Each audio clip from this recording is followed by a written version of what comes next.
성화, 즉 예수님을 닮아가는 것, 거룩함을 온전히 이루어가는 것이 무엇인지, 그리고 어떻게 그것을 이루어갈지에 대해서 말씀을 나누었습니다. 오늘은 구원의 완성, 그리고 성도인 저와 여러분이 소망하는 예수님의 재림에 대해서 한번 살펴보겠습니다.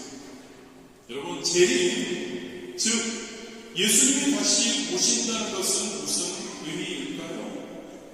그리고 예수님이 다시 오심은 오늘을 살아가는 우리에게 어떤 의미가 있을까요? 이런 질문들을 유발하는 주제인 예수님의 재림은 복음, 우리가 지금 복음에 대해서, 지난주에 복음 DNA에 대해서, 그리고 우리가 그 좋으신 하나님의 말씀, 복음을 우리가 조금씩 체계적으로 나누고 있는데요. 그 복음의 주요 주제 중에서 가장 중요한 것 중에 하나가 바로 오늘 재림, 예수님의 재림입니다. 그렇습니다, 여러분. 예수님의 재림은 단순히 종말론적인 교리나 예언의 문제가 아닙니다. 예수님의 재림은 우리 일상의 삶과 신앙의 큰 의미를 가지는 너무나 중요한 주제임을 우리가 기억하기 원합니다. 예수님의 재림은 저와 여러분의 삶과 죽음, 그리고 궁극적인 운명에 대한 하나님의 계획의 완성을 예수님의 재림은 의미합니다. 우리에게 단순한 지식이 아니어야 합니다. 그 이상의 예수님의 재림은 의미를 부여합니다. 그리고 우리의 신앙생활을 다시 조명해주며 우리의 신앙생활의 길을, 방향을 바로 예수님의 재림이 제시해 줍니다.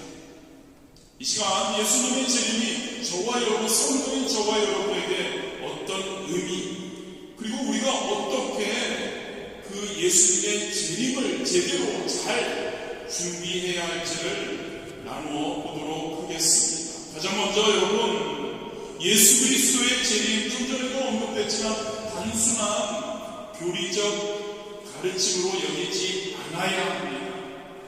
복음 자체가 그렇지만 예수님의 재림 또한 저와 여러분이 지금 살아가며 현실과 깊이 맞닿아 있는 문제로 우리는 의식하고 나아가야 합니다.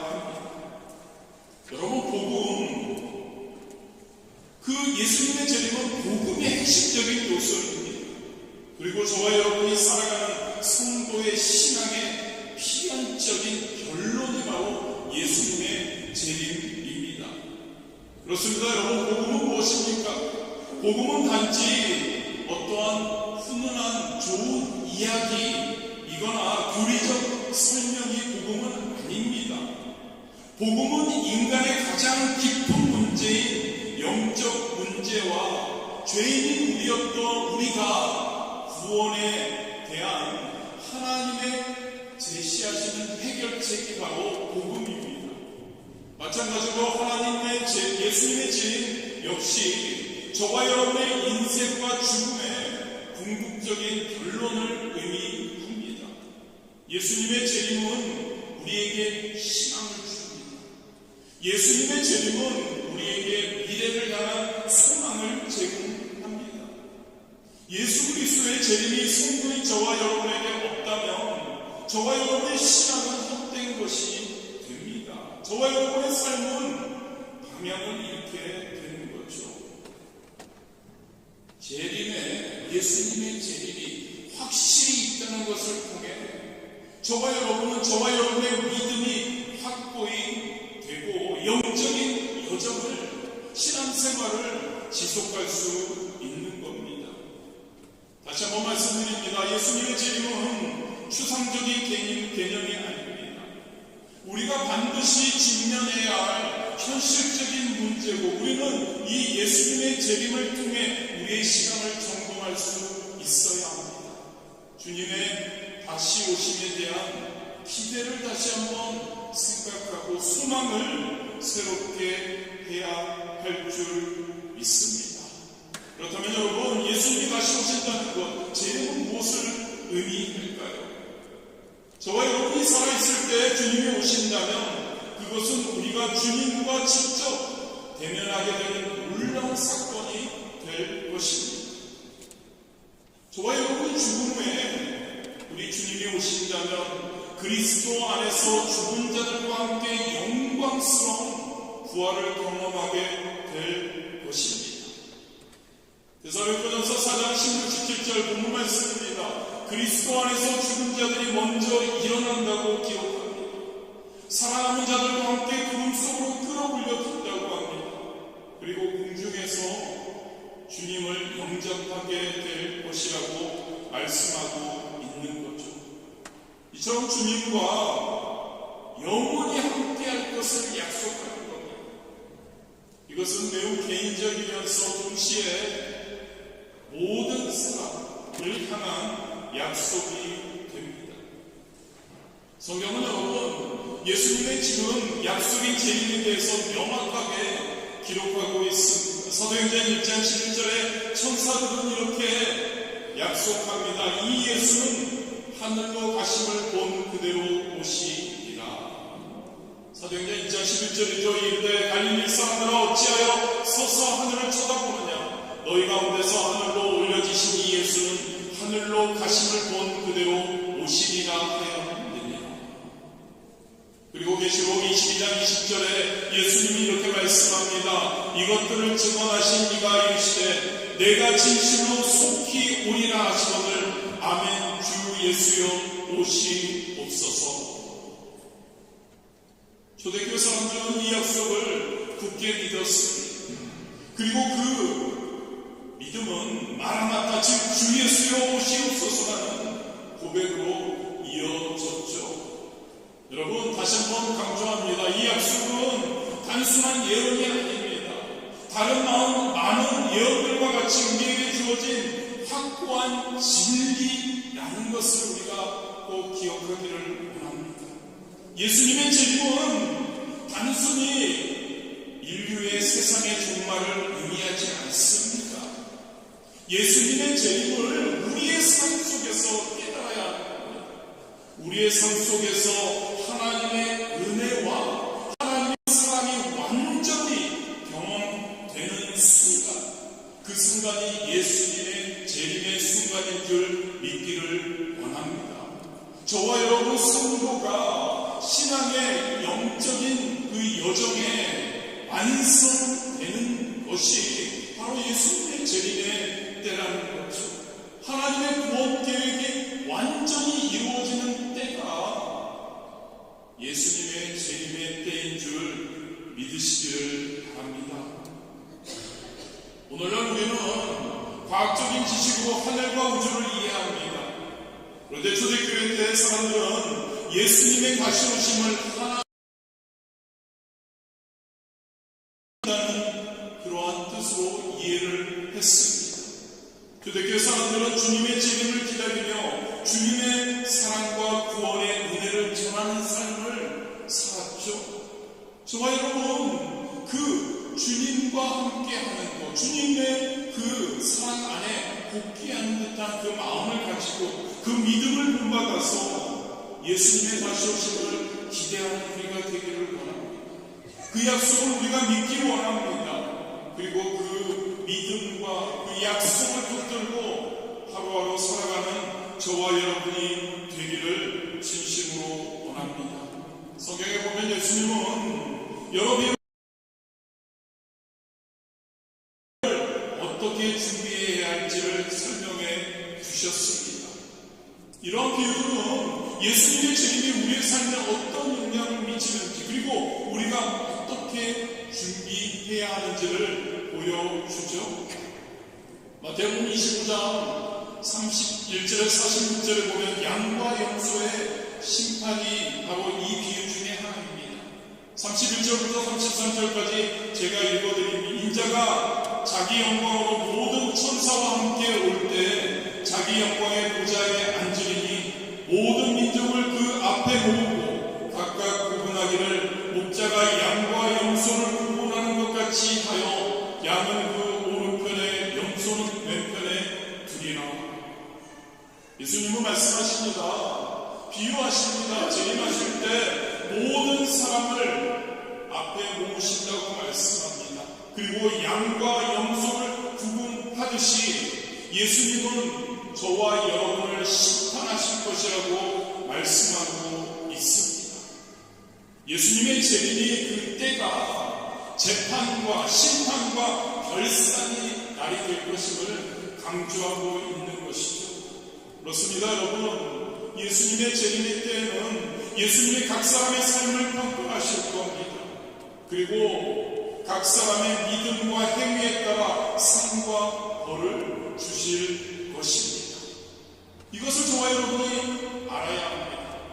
그리고 이것을 아는 저와 여러분은 어떻게 살아야 할지를 우리는 생각해 보아야 하죠. 예수님은 마태복음 25장 40절에 이렇게 말씀하십니다. 너희가 여기 내 형제 중에 지극히 작은 자 하나에게 한 것이 곧 내게 한 것이니라. 지극히 작은 자 하나에게 한 사랑의 행위가 바로 심판의 기준이 된다는 것을 우리는 기억할 수 있게 되기를 주님의 이름으로 축복합니다. 지극히 작은 한 사람에게 행한 삶이라는 것, 거창하게 생각하지 않았으면 좋겠습니다, 여러분. 하나님을 사랑하고 이웃을 사랑해야 됩니다. 복음을 전파해야 합니다. 그리고 작은 사람, 우리 주변에 하나님이 붙여주신 이들에게 사랑을 베푸는 것, 우리 심판의 그 때에 그 기준으로 우리 예수님께서 삼으신다는 거죠. 두 번째 비유는 마태복음 25장 14절에서 30절에 있는 그 달란트 청지기의 결산의 그 비유입니다. 21절입니다. 그 주인이 이르되 자하였도다 착하고 충성된 종아, 내가 적은 일에 충성하였으매 내가 많은 것을 내게 맡기리니 내 주인의 즐거움에 참여할지어다. 예수님은 하나님께 받은 달란트를 어떻게 사용했는지에 대해 결산을 예수님의 재림 때 받게 될 것이라고 말씀하시죠. 바로 저와 여러분의 삶에서 하나님이 감사하게 주신 기회를 어떻게 사용했는지를 예수님의 재림의 때가 바로 평가받는 시간이라는 겁니다. 그렇습니다, 여러분. 하나님의 말씀을 순종해서 받은 은혜를 잘 사용한 사람들은 주인의 예수님의 즐거움에 참여하게 됩니다. 할렐루야죠. 그런데 이것을 무시한 그러한 사람들을 심판을 받게 된다는 거죠. 무슨 말일까요, 여러분? 저와 여러분이 가지고 있는 달란트의 문제가 아니라는 겁니다. 과연 하나님이 주신 것 무엇이든지 우리는 감사하고 받고, 그리고 그것을 우리가 얼마나 하나님의 영광을 위해, 할렐루야, 하나님의 기쁨을 위해 우리가 사용하는 자가 문제라는 거죠. 달란트의 문제가 아니라 순종의 문제라는 겁니다. 허락하신 저와 여러분 개개인에게 하나님이 특별히 주신 그 달란트, 감사해서 우리는 최선, 충성을 다 해야 할 줄 믿습니다. 세 번째로 마태복음 25장 1절에서 13절에 혼인잔치의 그 비유가 있습니다. 열천의 비유죠. 다시 오실 예수님을 그 재림의 때에 맞이하는 저와 여러분의 어떤 모습을 강조할까요, 여러분? 준비됨의 그 모습을 우리에게 강조하고 있습니다. 슬기로운 처녀들은 신랑을 기다리며 등과 함께 기름을 미리 준비했습니다. 그런데 미련한 처녀들은 기름을 준비하지 못해서 혼인잔치에 들어가지 못했죠. 주님이 다시 오심을 준비하는 저와 여러분, 우리의 신앙과 삶의 태도를 상징하는 겁니다. 예수님이 재림하실 때 신랑 되신 예수님을 제대로 맞이하기 위해서 우리는 잘 준비되어야 할 줄 믿습니다. 준비되지 않은 사람들은 잔치에 참여할 수 없습니다. 준비되지 않은 우리는 예수님이 재림하셔도 우리는 그 예수님의 그 구원의 마지막 순간, 그 놀라운 역사의 순간에 우리는 참여하고 일시 준비된 자들만이 영원한 축제에 참여할 수 있다는 것을 기억하기를 원합니다. 잘 준비해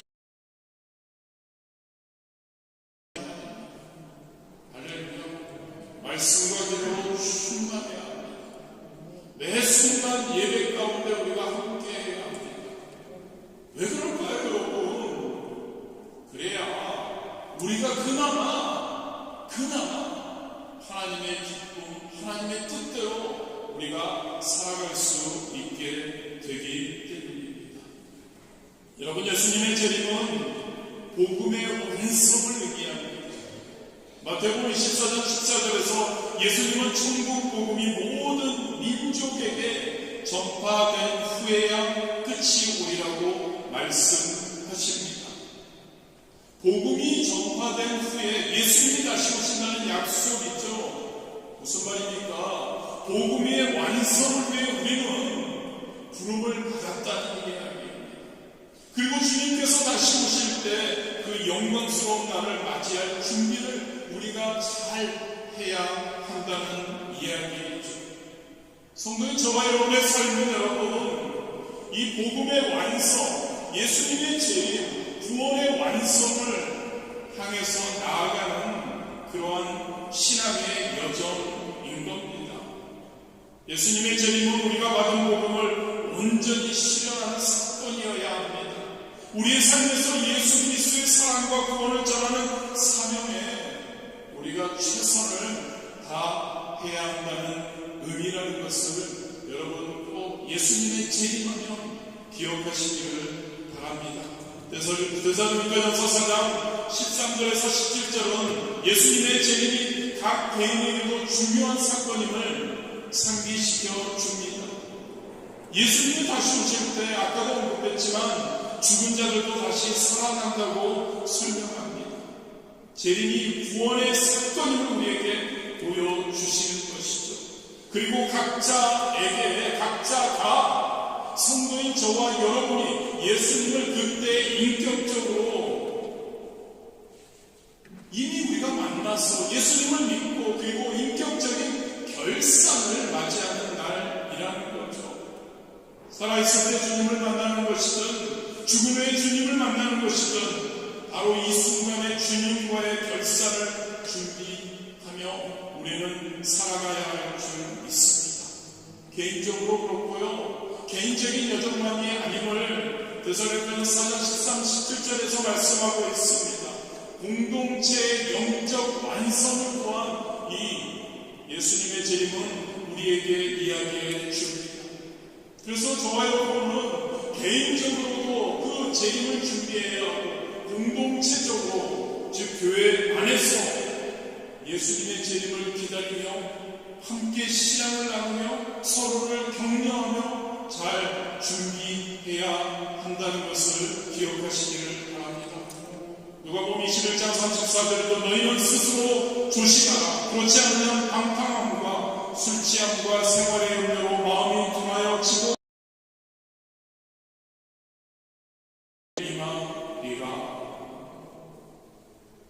예수님이 경고하시는 겁니다. 예수님의 재림의 때를 두고서 경고하시는 겁니다.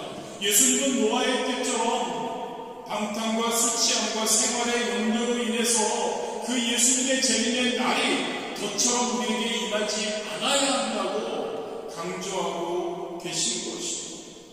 저와 여러분은 이 세상의 시간표에 맞추어 살아가는 것이 아닙니다.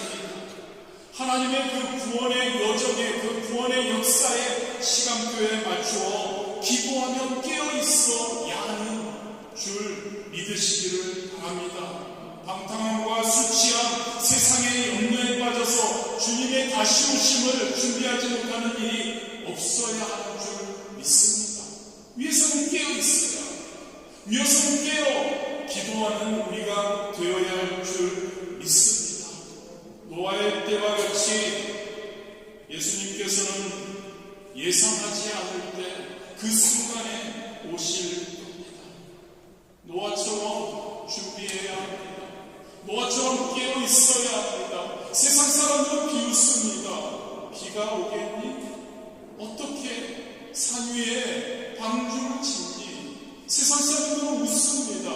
그런데 여러분, 저와 여러분은 그 비웃음이 결국에는 놀라운 하나님의 축복의 열매가 되는 우리가 기억하고 우리가 깨어 기다리는 우리가 되기를 주님의 이름으로 축복합니다. 고린도전서 16장 22절, 계시록 22장 20절에 우리는 아까 언급했던 초대교회 사람들의 그 고백을 보게 됩니다. 마라나타, 즉 주 예수여 오시옵소서라는 고백이죠. 고린도전서 16장 22절입니다. 만일 누구든지 주를 사랑하지 아니하면 저주를 받을지어다. 우리 주여 오시옵소서. 요한계시록 22장 20절입니다. 이것들을 증언하신 이가 이르시되 내가 진실로 속히 오리라 하시거늘 아멘.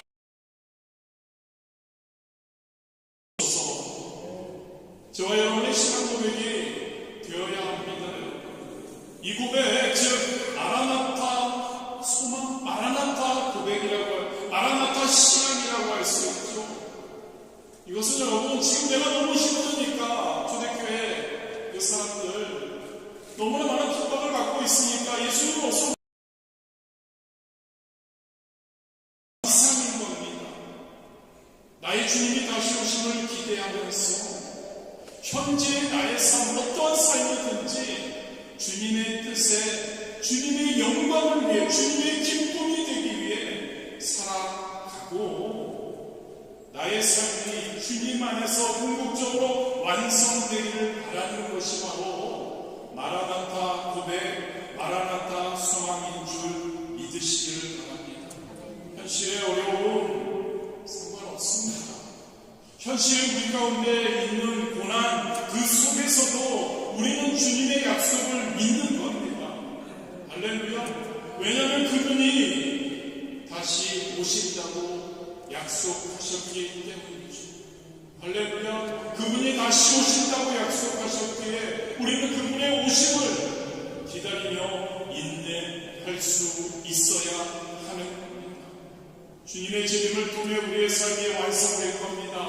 할렐루야. 저와 여러분의 삶이 완성될 겁니다. 그 소망을 가지고 나아가야 하는 줄 믿습니다. 이 마라나타의 소망이 저와 여러분의 삶을 변화시킬 수 있게 되기를 주님의 이름으로 축복합니다. 이 마라나타 신앙이 우리 주님께서 나를 다시 찾으러 오실 거예요. 나를 저 구원의 완성된 저 천국으로 인도하시고, 지금 내가 어떤 상황 가운데 있어도 나의 주님께서, 나를 사랑하시는 주님께서 나를 사랑하셔서 나를 다시 데리러 오실 거야. 저와 여러분이 지금 어떠한 삶의 상황 가운데에서도 어떠한 상황 가운데 계십니까요? 그 상황 가운데서도 바로 이 마라나타 소망이 우리를 인내하며 살아갈 수 있는 이유가 되어야 할 줄 믿습니다. 저와 여러분이 바라는 것이 우리 주님 영광을 위해 살아가는 것이, 우리 주님의 기쁨이 되는 것, 그것들이 이 예수님의 재림의 그 결산의 순간에 저와 여러분의 성령 충만해서 성화된 거룩함을 온전히 이루어가기 위해 몸부림치며 조금씩 예수님을 더더욱 닮아가는 저와 여러분이 될 때, 궁극적으로 예수님의 재림의 결산 때 모든 것이 밝게 긍정적으로 완성될 것이라는 그 믿음, 마라나타 소망이 바로 그 믿음이 되어야 할 줄 믿습니다. 저와 여러분, 주님의 도심에 따라 살아갑시다. 하나님의 뜻대로 살아갑시다. 하나님의 말씀을 보고 삽시다. 아멘이십니까? 하나님의 말씀